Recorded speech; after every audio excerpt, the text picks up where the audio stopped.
hasanin basari a kowane minti. Ya rabbana ka amince ya zo a ranar mauti, ya bani kalmar nan la ilaha illallah manzo.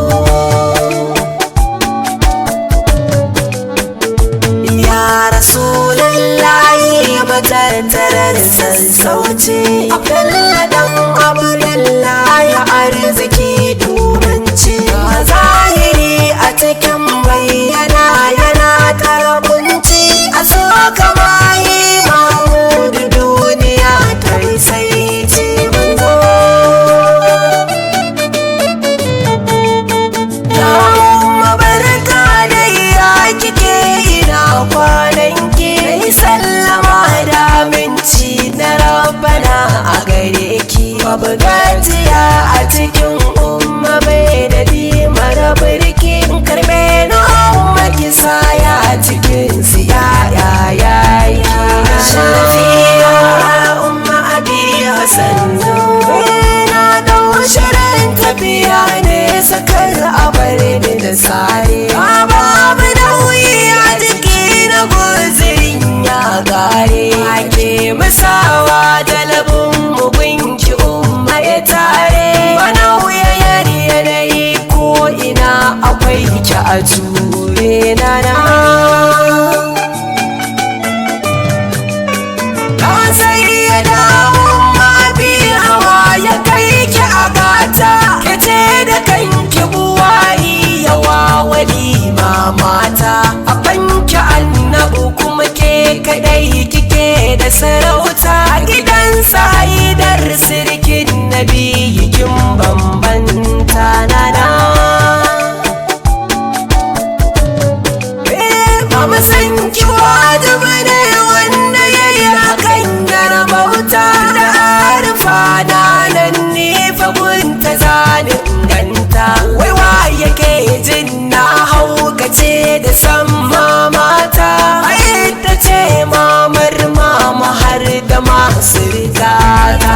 Shafiya umma abi Hassan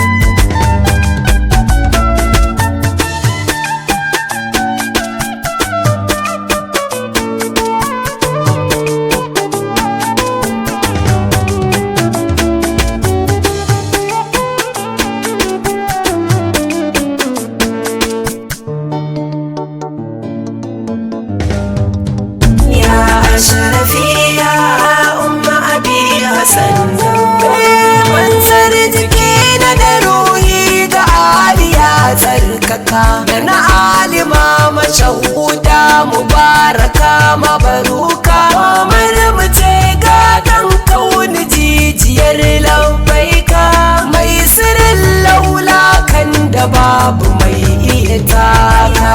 Shafiya umma abi Hassan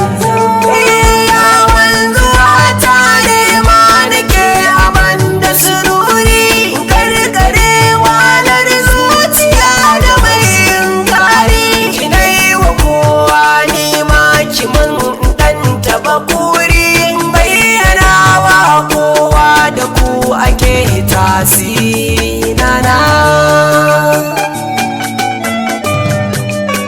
Ya zara ummala sanai da ummakin baza tushe, sukar jikin annabi ce mamar mu dole mu tashi. Ba zai biyo ta ginin nan da nai ya ce zai rushe, ku gane umma ke bi dubar rakar ma a toshe nana.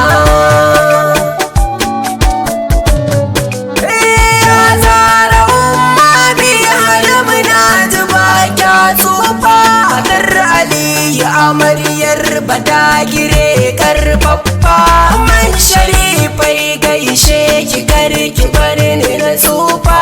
Dai kasance kullum yabanki ne a malafa nana.